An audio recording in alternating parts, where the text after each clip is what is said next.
What is learned helplessness? Well, when Indian elephant trainers capture a baby elephant, they begin their training by tying its leg with a rope to a small stake. While still a baby, the elephant doesn't have the strength to break free, and after fighting for several days, it simply gives up. In its mind, anything the elephant does is useless. It is trapped there forever. But interestingly, when that same elephant is fully grown and can literally tear the ground apart, it is still tied with the same rope and stake. Sadly, it learned from its past trials that anything it does is in vain, so it just stopped trying. And maybe you did too. You wanted to accomplish something, a goal of yours, achieve an athletic body, be healthier, happier, but just couldn't do it. It's possible that sometime in the past you were exposed to aversive stimuli that were unpleasant or painful. You were unable to change them or willingly avoid any subsequent encounters, so you become conditioned to simply accept them as they are. You accepted that you're not good enough, and just like the fully grown elephant, you simply stopped trying. This is the theory of learned helplessness, the science and its antidote. But how do we know learned helplessness really exists? Well, in the year 1967, while at the University of Pennsylvania, American psychologist Martin Seligman conducted a research shocking dogs in harnesses.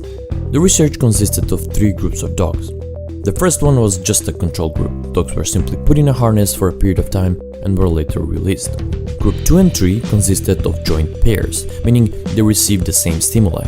Dogs in the second group were given electric shocks at random times, which the dog could end by pressing a lever. However, dogs in Group 3 received the same shock as their paired dog in Group 2, but its lever did not stop the shock. To a dog in Group 3, it seemed that the shock ended at random times, because it was their paired dog in the second group that was causing it to stop. Thus, for dogs in the third group, the shock was simply inescapable. To conclude the experiment, the same 3 groups of dogs were tested in a box containing 2 rectangular compartments divided by a barrier a few inches high. All of the dogs were shocked, but could escape them simply by jumping over the barrier to the other compartment. The dogs in Group 1 and 2 quickly learned this task and escaped the shock.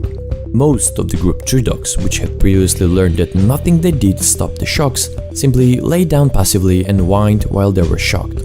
The dogs did not try to escape because they expect that nothing they do will stop the shock. To disrupt the expectation, experimenters physically picked up the dogs and moved their legs, imitating the actions the dog would need to take in order to escape from the electrified grid. This had to be done at least twice before the dogs would start willfully jumping over the barrier on their own. The impact of learned helplessness has been demonstrated in different animal species, but its effect is also seen in people. Some of the symptoms in children include failure to ask for help, frustration, giving up, poor motivation, and procrastination. And these symptoms can propagate further in life as we grow older. As people age, learned helplessness can become something of a vicious cycle. When encountering problems such as anxiety or depression, people may feel that nothing can be done to ease the feelings. Luckily, that's not true. The antidote: learned optimism. Martin Seligman published this in his book Learned Optimism. The benefits of an optimistic outlook are many. Optimists are higher achievers and have better overall health. Learned optimism techniques were found to significantly reduce depression in a class of college freshmen. So, how do you exactly practice learned optimism? Well, you simply need to focus on the 3 steps or 3 Ps. First is permanence. Optimistic people believe bad events to be more temporary than permanent, and after a failure, they bounce back quicker, whereas others may take longer or may even never recover. They also believe good things happen for reasons that are permanent, rather than seeing them as something short-lived. In other words, optimists point to specific temporary causes for negative events, while pessimists tend to look for permanent causes. Second is pervasiveness. Optimistic people categorize helplessness. If they fail at one particular area and feel helpless, they don't let it affect other areas of their life. Whereas pessimistic people generalize failure, so that failure in one area of life means failure in life as a whole.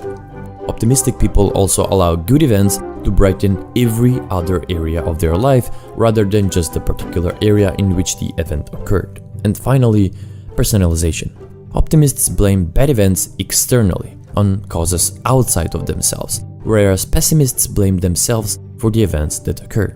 Optimists are generally more confident and quickly internalize positive results, while pessimists externalize them. They credit outwards and blame inwards.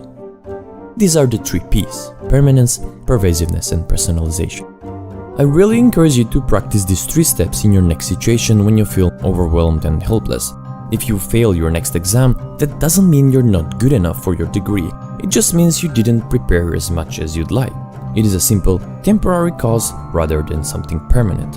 Also, this failure in that particular exam doesn't necessarily mean you're bad in other areas or subjects. Isolate the problem and don't extrapolate it to other areas, because literally that is not true. You need to stop generalizing failure. And if you do pass your exam, don't belittle yourself and say, "I'm not that good, the exam was just easy." Stop the vicious cycle of crediting outwards and blaming inwards. As we close this video, I just want to remind you that whatever situation you're in and you think that this is how things are and always been, is not true. You're just the puppy that's being shocked, while peace and success is right on the other side of the barrier. Don't let negative events from the past determine your future. I really hope these videos help. Thanks for watching, and I'll see you in the next one.